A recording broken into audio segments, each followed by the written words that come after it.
Welcome to Prabha's kitchen. Friends, இன்றைக்கி மிளகு காராச்சேவ் பண்ண போகிறோம். ஈவினிங் டீ டயத்தில் நினச்சதும் ஒரு 10 நிமிஷத்தில் செய்யக்கூடிய ரொம்ப ஈஸியான, அதே சமயத்தில் டேஸ்டியான ஸ்நாக்ஸ் இது. இதுக்கு நான் ஒரு பவுல் எடுத்துகிட்டு அதில் ஒரு கப் அளவு கடலை மாவு எடுத்திருக்கேன்.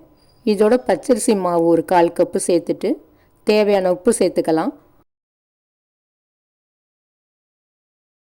அடுத்து 1/2 டீஸ்பூன் மிளகு, 1/2 டீஸ்பூன் சீரகத்தை பொடிச்சு எடுத்துக்கலாம்.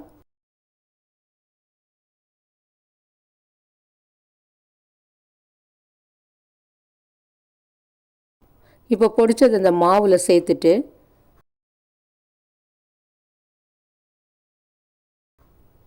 மிளகாய் பொடி ஒரு 1/2 டீஸ்பூன் அளவு சேர்த்துக்கலாம். அடுத்து சோடா மாவு ஒரு பிஞ்சு சேர்த்துக்கலாம். இந்த சோடா மாவு சேர்க்கறதுனால காரச்சேவு நல்ல கரகரப்பாக வாயில் போட்டதுமே கரைகிற மாதிரி இருக்கும். இது சேர்க்கறதுனால காரச்சேவு கொஞ்சம் கூட கடுகடுனே இருக்காது. இப்போ இது எல்லாத்தையும் நல்லா கலந்து விட்டுக்கலாம். இப்போ இதில் 2 ஸ்பூன் அளவு எண்ணெய் சேர்த்துக்கலாம். இப்போ எண்ணெய் ஒரு 2 ஸ்பூன் சேர்த்துட்டு அதையும் கலந்து விட்டுட்டு தண்ணியை கொஞ்சம் கொஞ்சமாக விட்டு மாவை தளர்வாக பிசைஞ்சுக்கலாம்.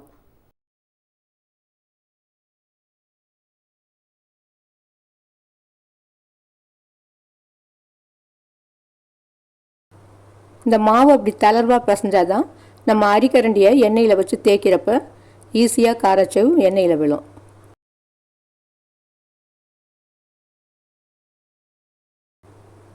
இப்போ மாவு ரெடி ஆயிடுச்சு.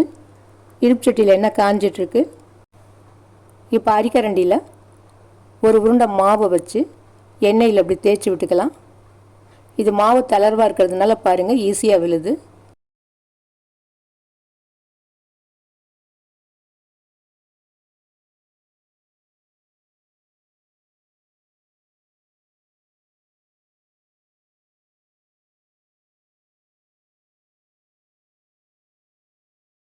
இப்போ இதை பரட்டி விட்டு வேக விட்டுக்கலாம்.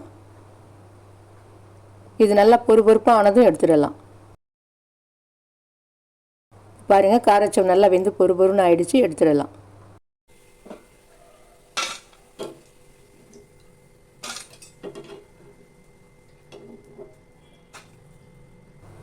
இப்போ இதே மாதிரி திரும்ப ஒரு உருண்டை மாவை வச்சு தேய்ச்சி விட்டுக்கலாம். நாம் முறுக்கு குழாயில் புளியறதை விட இது ரொம்ப ஈஸியாக இருக்கும். இது செய்யறதுக்கு 10 நிமிஷம் கூட ஆகாது. நம்ம டீ போடுற டயத்தில் செஞ்சு முடிச்சிடலாம்.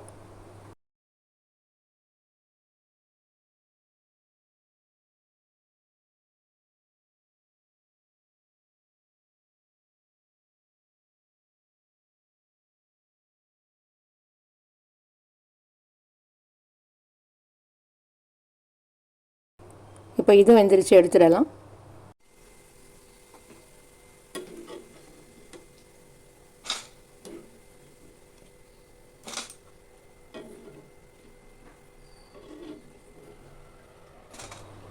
இப்போ பாருங்கள், கரகரப்பாக டேஸ்டியாக மிளகு காரச்சேவ் ஈஸியாக ரெடி பண்ணிட்டோம்.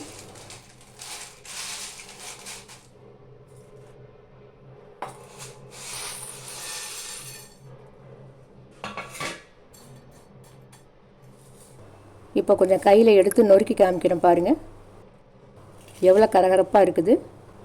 இந்த டிஷ்ஷு பிடிச்சிருந்ததுன்னா லைக் பண்ணுங்கள், ஷேர் பண்ணுங்கள், மறக்காமல் சப்ஸ்கிரைப் பண்ணுங்கள். நன்றி.